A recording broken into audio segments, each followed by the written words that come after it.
Asana homepage. My goal is within 2-3 minutes to get an overview of what this tool does, who it's targeted for, how I can integrate it into other things, as well as the cost. So let's see what this homepage is telling me to understand that.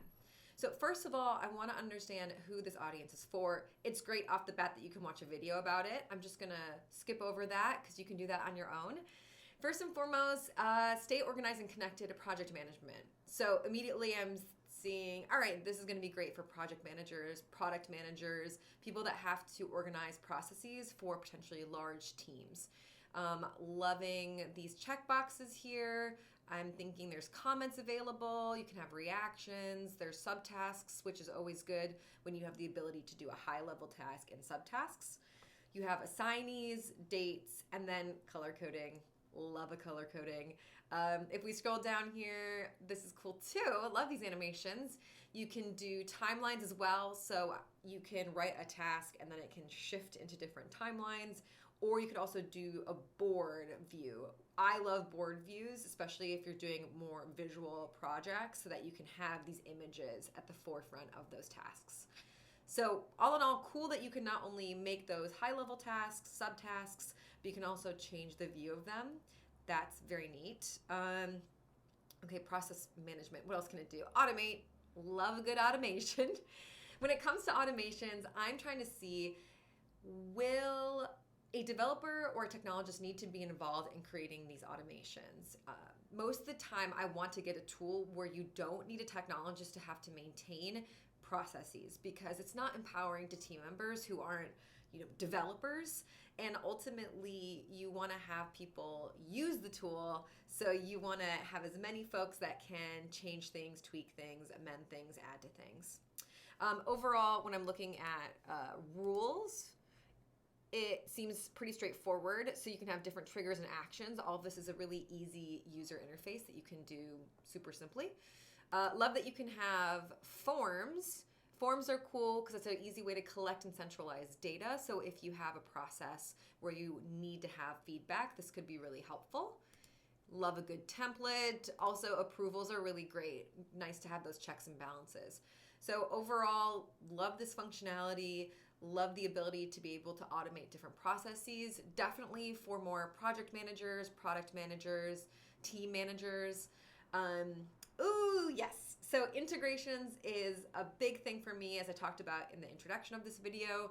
So I want to be able to have a platform and use that tool to then trigger other different aspects in my process. So with over 200 integrations, I'm sure we could dive into that in a more granular level, but this is looking really solid. And then last but not least, customize your workflows. So they just have some examples of this. Great. Oh, this is very cool. It shows how you can have Slack feeding into Asana, feeding into different tools that can then track for individuals. You can have forms that do that as well. This is a really nice visual. And then all in all, you get the whole picture. So again, this is something I said, which is, all right, can we get analytics on this? Can we get status updates?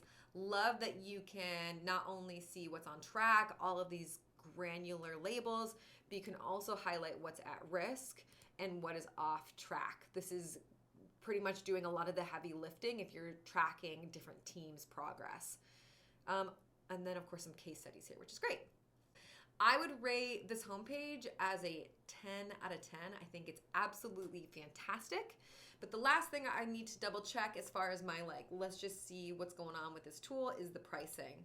So let's see. Cool. All right. I love when they have a $0 plan. Pretty much whenever I am trying to see if a tool is going to work for my team, I want to test it before I roll it out, before I commit to it. So if you can commit without any dollars, that's great. And it really does a lot for that $0 view. So this is really great for startups to just get a handle of something before you jump in, fully into using a tool. Okay, premium. So this is per user. So this is when you need more team projects. This is where you get timelines. Your workflow builder, that's where you get more of the automations. Unlimited dashboards, again, a way to centralize, to be able to see what's going on. So you do get additional things, but for that cost per month, $13.49 or $10.99 annually. If it helps you do things easier, I mean, it's a no-brainer. You're spending a little over $100 a year per person to then centralize all the things that you're doing as a business, like no-brainer.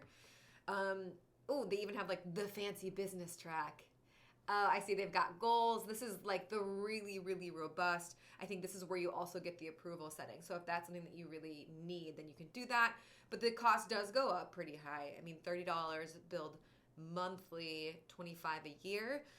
That means you really have to make a big bang for your buck there. So all in all, great tiers. Love the pricing. Love the user flow. I can really see all of the details. And I haven't even gone into features yet. This is like a whole other workflow that you can dive into. But all in all, landing page is a 10 out of 10. Pricing structure is a 10 out of 10. I know who this is for. I understand what it can do. I can see that it integrates into other tools, and I know the cost. All in all, great start.